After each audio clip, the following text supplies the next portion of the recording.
రాజకీయాలలో గెలుస్తాం ఓడిపోతాం ఇది వేరే విషయాలు.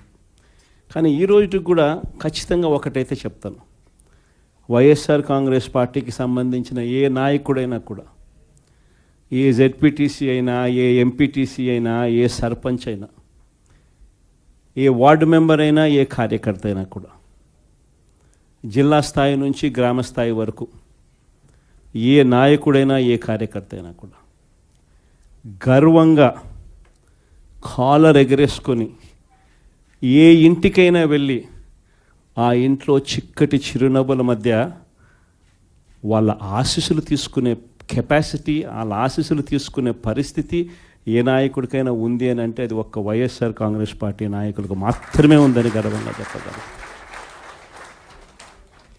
ఎందుకనంటే మనం రాకమునుపు రాజకీయాలు ఒక మాదిరిగా ఉండి, మనం వచ్చిన తర్వాత రాజకీయాలకు అర్థం ఇది అని చెప్పి తిరగరాసిన చరిత్ర ఏ పార్టీకైనా ఉంది అని అంటే అది ఒక వైఎస్ఆర్ కాంగ్రెస్ పార్టీకి మాత్రమే ఉంది అని కూడా గర్వంగా చెప్పగలుగుతాం.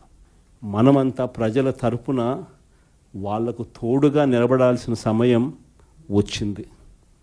గ్రామ స్థాయి నుంచి మనం బలోపేతం, మళ్ళీ ఆర్గనైజ్డ్గా బలోపేతం జరగాలి.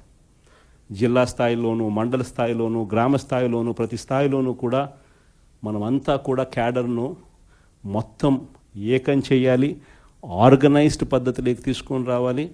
ప్రతి సమస్యలోనూ ప్రజలకు తోడుగా ఉండే కార్యక్రమం ముమ్మరంగా అడుగులు వేయాల్సిన అవసరం వచ్చింది. ఈరోజు జరుగుతూ ఉన్న పరిస్థితులు, విషయాలు కూడా మీ అందరికీ కూడా తెలుసు. రెడ్ బుక్ రాజ్యాంగంలో ఎలా జరుగుతా